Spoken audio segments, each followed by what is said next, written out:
Why hello friends, welcome back to another video. It's your girl Meg, and in today's video we are going to be doing some mini reviews of new drugstore makeup for 2024. There's been a lot of new releases. The drugstores tend to put everything out at the beginning of the year, which leaves a big task for us folks that like to review makeup to just buy it all and review it. So we're gonna get into that. There's a lot to talk about, a lot of products, a lot of buzzworthy things, and I'm spilling the tea on whether or not you should grab it for yourself, and I'm showing you it on my face. I'm wearing everything on my face today. So if you're into that, you're curious about some new drugstore products, I've got you, girl. But before we do, make sure you hit that thumbs up button, make sure you hit the subscribe button so you don't miss out on any future videos. Follow along on social media. I do a lot of drugstore makeup content on my Instagram. So let's get started. We have a lot of things, but I'm gonna try to go through this as quickly as I possibly can. Just a note, I film in natural lighting in front of a window, and it is a partly cloudy day today, so we're getting clouds and we're getting sun like every 3 seconds it appears. That's always the most fun to film in, and I'm sorry. All right, first product I wanna chat about today is some complexion products. We have a CC cream and a concealer I wanna mention and give you my thoughts on. So the CC cream is the brand new e.l.f. Hydrating Camo CC cream. I tried the original one when it came out, I want to say in 2022, 2 years ago or so. It's really lovely. I actually prefer that to the IT Cosmetics CC cream because it just lasts on the face a whole lot better. The IT Cosmetics just wears off for me really easily, but if you liked the original one and you wished it was a little bit more dewy looking, you're gonna love this hydrating formula. It's so nice. It is full coverage, but I don't feel like it's so full coverage that it looks like a mask on the skin. It looks skin-like to me. It's really, really pretty. This has SPF 30 sunscreen in it. You definitely wanna make sure that you're wearing sunscreen underneath it though, because the amount to get the labeled SPF, you're gonna have to use so much product, but it doesn't hurt to have an additional layer of SPF on top of your SPF, right? I really love the finish to this product. I think it's really beautiful. It wears really well and it's really nice. So I don't think I hear a ton of people talking about it very much, but it is really nice. I've really been enjoying it. It doesn't look cakey. It looks really healthy. And I think like mature, dry skin, even I think oily skin might like this because I feel like it doesn't feel oily or heavy. It's just got a really nice dewy finish. And then NYX released a bunch of like these Pro Fix Sticks correcting concealers, and they have them in corrector shades and concealer shades. I couldn't find a corrector shade like that would work for my skin tone in store for store pickup at Ulta, so I ended up just grabbing one of the concealers, and they come in this little twist up stick. Just as a note, like always, I'll have everything listed and linked below with the shade names that I'm wearing in case I don't mention it here, because I don't think I mentioned the CC cream shade, but this one is light, number 4, and it's really creamy. I find that it worked fairly well under the eyes. It's got a satin matte finish. Let me look at my face with all my makeup done. Like, it looks nice under the eyes. It is fairly full coverage, but it's not something that's gonna be so insanely full coverage that you're going to like be like, whoa, this is too much. These are just really nice little like easy, like they blend out easy with your finger. Is it a concealer that I would reach for all the time for under my eyes? Probably not, but if you're looking for something that you can just quickly do like little touch-ups with that you can blend out with your finger, this might be a really great product for you. I do love the formula, how creamy and soft it is, and it does also look pretty skin-like. Like some concealers end up looking almost a little filmy for me, and this one does not, especially this texture. They're very hit or miss for me, and this is got potential. I'm gonna have to play with it some more, but it's got potential. There's 2 cream bronzer products that I want to mention. Milani just released a cream bronzer, which is like the drugstore needs this, right? We need some more cream bronzers. And this is in the shade Spilling Tea. I really like the tone of this. It is nice and neutral. It's not too warm, not too cool toned. It's like a nice, almost like yellow tone under there, olive tone. I don't know. It's not orange at all. It's beautiful. It's like creamy, but then like has this satin finish as it dries down. I was so impressed with it. I think the best way to apply this is to take like a dense little brush like this. This is from IT Cosmetics or there's an e.l.f. one that's exactly the same. Just tap the brush in and then apply it to the cheek. For me, it seems like really user-friendly in that sense. For beginners, this is a great bronzer. It's so blendable, it's so easy. The texture is really nice and creamy, but it feels satiny once it settles down. It's really pretty. I'm immediately impressed with that one. Then Catrice released a Magic Shaper Contour and Glow Stick. So on one side is a cream contour bronzer thing, and on the other is a cream highlighter stick. I think there are some pros and cons to this, just my initial impressions. I'm gonna have to use this a little bit longer to give you like my full opinion. I will say the contour side is really nice. It's not super creamy blendable. It's a little bit waxier of a product, but the tone on this is so pretty. It's a really nice neutral cool tone. The tone is perfect on the level of what I like from my Rare Beauty. It's not insanely creamy, but once you get it on and start blending it and kind of warms up to the skin, it does blend out really easily, and I feel like it's pretty easy to work with. The tone, it's not too gray. I hate a super gray contour. The highlighter is a little lackluster. Like, it's just not giving much of anything. It's so subtle. Like, if you like a super subtle cream highlighter, I don't even know if you can see that. I don't even know if you can see that, okay? I even forgot to use this on camera to show it, so I'll just put it on. I'll just put it on right here. And like, it's just not giving me much. So this is like, it's affordable, I'll give it that, but this is kind of a pass for me, except I really think that this little tone of this is so nice, it might be worth grabbing, so.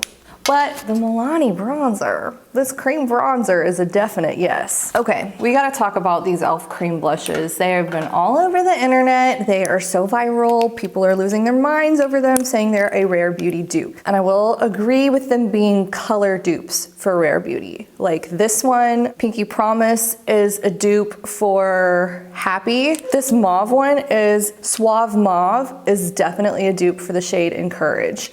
So I will say that the formula is not an exact dupe. These are even more intense than Rare Beauty and a little bit more intimidating than Rare Beauty. Like, if you are a beginner, proceed with caution. They also stain the skin. I swatch it on my hand and it's like still stained on my hand. So they stain the skin.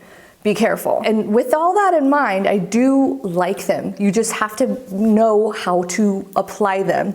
And I find that the best way to apply these is to put it on the back of my hand, sort of spread it out with my finger and my brush, dip my brush in, really work it into the brush, spread it out, and then apply to the skin. And you really just need like the tiniest little bit. If you apply these directly to your skin, to your cheek, you're gonna look like a clown. Don't say I didn't warn you that you're gonna look like a clown if you apply this straight to the cheek. If you just go boop and try to blend that out, good luck to you. These videos of the people putting these on and applying it directly to the skin and then like blending it out, and they're like, oh my God, look at this. I swear to you, they are getting off camera, mixing in some foundation or something and putting it on their skin to blend these out because they are intense. They're lying to us. Okay, another cheek product is this that I was so pleasantly surprised by. And I don't think I've heard anybody talk about this product. And this is the Revolution, the highlighter, Rose Luster highlighter. I don't even know the name of it, but I will tell you something. It reminds me a whole lot of my Rare Beauty highlighter in the shade Mesmerize. Same sort of like glowy finish to it, where it's just like this beautiful glow. Like, it's just, so good, so good. I'm really enjoying this. I like the packaging. I feel like it looks pretty luxe for a drugstore product. It's like a baked highlighter, I think. Don't quote me on that, but it's super pretty. I really like it. We're gonna move on to the eyes. I've got 3 little eye products to share with you. The first being this new Essence Blend and Line eyeshadow stick. These are super affordable. So I know eyeshadow sticks are really popular due to like the Laura Mercier caviar sticks. I love those, but like I'm always interested to see if there's an affordable alternative. It's so creamy and blendable. Like, I love just, you can apply this to the eye Blend it out with your finger even, or even I like to use a little brush. You can blend that out with and create like just a really simple eye look. Love that. The color is really pretty. It's just nice and simple to create whatever look you're going for. It's great. Love it. Highly recommend it, and super, super cheap. And I find that this lasted really well. Like it didn't budge. So that's really cool. Is this retractable? Oh no, you can sharpen it. So if you have like a jumbo sharpener, these sharpen that way. Actually, you know what this is like? This is like the Milk Jumbo Pencil, but even cheaper. You're welcome. Then 2 mascaras I want to mention. The first is this L'Oreal Voluminous Panorama Mascara. Maybe I'm still like need to get some air in this and still use a little bit more, but I'm not 100% crazy about it. I find that it makes my lashes pretty clumpy right away if I'm not careful. Even just one coat, I was like, boom, okay, it's kind of clumpy. It's kind of thick. It's a really wet formula, but I'm gonna give it some time. I'm gonna keep using it. I feel like a lot of people really like this. It has like a synthetic cone-shaped kind of wand. I need to play with it some more. I need to get some air in this.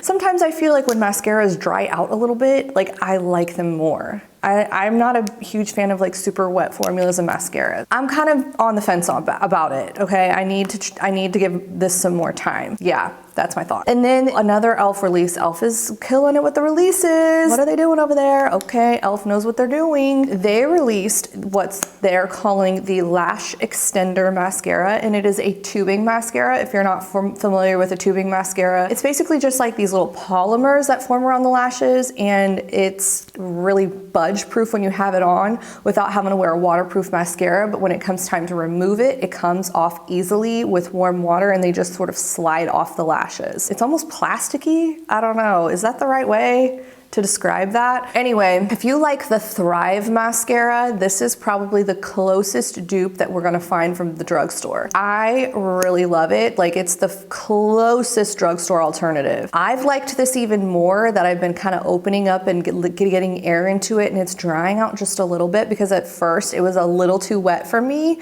And now I'm really enjoying it. I find that I'm getting lots of beautiful length and separation from it. But anyway, yes, this is a yes. This is a yes for me. It's really nice. If you love the Thrive mascara, you're gonna love this. 3 lip products to talk about, 2 of which are lip plumpers, but we're gonna talk about this one first because I think it's a pass. And it is the Essence Hydra Kiss Lip Oil. It just feels like a regular old lip gloss to me. It has kind of this weird smell. When I think of a lip oil, I think of something that kind of feels a little bit more slippery, a little bit more hydrating, a little less like a lip gloss. It does have like that thickness, stickiness to it, which lip oils are not as sticky as this. So it's a pass. Not crazy about it. I'm probably gonna give it to one of my kids who will be like, oh, that's cool. Like my 9-year-old will be like, all right, fun. Because it was really cheap. I mean, it's super cheap. But if you are gonna go to the drugstore and get a lip oil, go get the Milani lip oil. It's just the best. It's the best. Skip this one. It's a skip. And then the 2 lip plumpers I want to chat about are the NYX Duck Plump and the Maybelline Lifter Gloss Plump. If you love the Maybelline Lifter Gloss and you want something that has more of a plumping formula, you're gonna like this. It is spicy. It is definitely spicier than the NYX Duck Plump, just so you know. This one, it says caution extreme. This one is spicier. But I kind of like that. I mean, it does make the lips appear juicier and plumper. And I really like this shade that is the Pink Sting. It's kind of like this milky pink color, and I love it with like a lip liner. I think it looks beautiful. This one is more of a sheer formula. It's really the same sort of like sheerness and glossiness as the lifter glosses are, where it's just really subtle, like glossy and sheer. And then the Duck Plump is less spicy, but super pigmented. It's almost like wearing a liquid lipstick that's glossy and has some tingle to it. This is in the shade Bang and Bear, and I think it looks terrible by itself. Like if you were just gonna apply it by itself and wear it on the lips, I think it looks a little like, okay, that's kind of weird. But when you put it with a lip liner like I did today, I have it with my NYX, okay, we're just gonna show you. We have the NYX Nude Truffle Lip Liner, and then I put this on, like, it looks great with a lip liner, but you have to wear it with a lip liner, this shade in particular. And then I actually put a little bit of this on top of it in the center, and I think this looks really pretty. This combination is lovely. Just Just this by itself is not good. I don't know if this is all of the shades that are like this, but it is a pigmented liquid lipstick gloss formula that has some plumping tingliness to it. I think out of the two, the Maybelline Lifter Gloss is probably my favorite. Like I would reach for this more than I would reach for this, just because I love how glossy and sheer this is, and this milky pink color is really pretty. But this is pretty, so it's kind of a toss-up, but if you can't decide, try the Maybelline first. But if you want something super pigmented, like almost like it's very opaque, then go for the NYX. And then we are down to the last product. We're finally at the end of this, but we had a lot to talk about today, okay? This is the NYX Marshmallow Setting Spray. And you know what? We're just gonna put some more on. We're gonna put some more on, because why not? It smells so good. It smells delicious. It smells like their primer. If you remember the marshmallow primer, I believe that came out at the beginning of last year or the year before. The years run together for me now. But this is a matte finish makeup setting spray. It doesn't leave the skin super, super dewy, but I don't find that it like mattifies much. It's satiny, it's pretty, you know, no complaints here. It smells so nice. I've worn it a few times. It does the job that it needs to do. Is it my absolute favorite setting spray I ever used so far? No, but I think if you're curious about it and want to try it, it's really nice and it smells pretty, and like teens and tweens might really like this. If they want cute little pink setting sprays that smell pretty, it's really nice. So we're finally done. That was a lot. Okay, so if I were to pick like 3 standouts out of all of these products today, it would be these 3. The Milani Cream Bronzer was just kind of immediately blew me away. The formula is insanely good, like rivals high end, like Patra Ta who. And then the Revolution highlighter is giving Rare Beauty, and it's beautiful. And I am so impressed by it, because it's been hard for me to find like a drugstore highlighter that I love. And then the third standout product for me would be the e.l.f. Lash Extender Mascara. I don't know if I would have said this about a month ago, but now that I've been using it for a little bit, I think it's extremely awesome. And a runner-up product for me, 2 runner-ups would be the Maybelline Spicy Lip Gloss and the e.l.f. Liquid Blush. But like I mentioned before, proceed with caution with these. These are not for beginners. And that's it for today's video. We had a lot to chat about. I will again have everything listed and linked in the description box below. And I appreciate you being here with me as I get back into the swing of YouTube, because I'm having so much fun being back and making videos. Thanks so much for joining me for today's video. Leave your comments below with your favorite new releases so I can try it. I will see you all in my next video. Have a great one. Bye!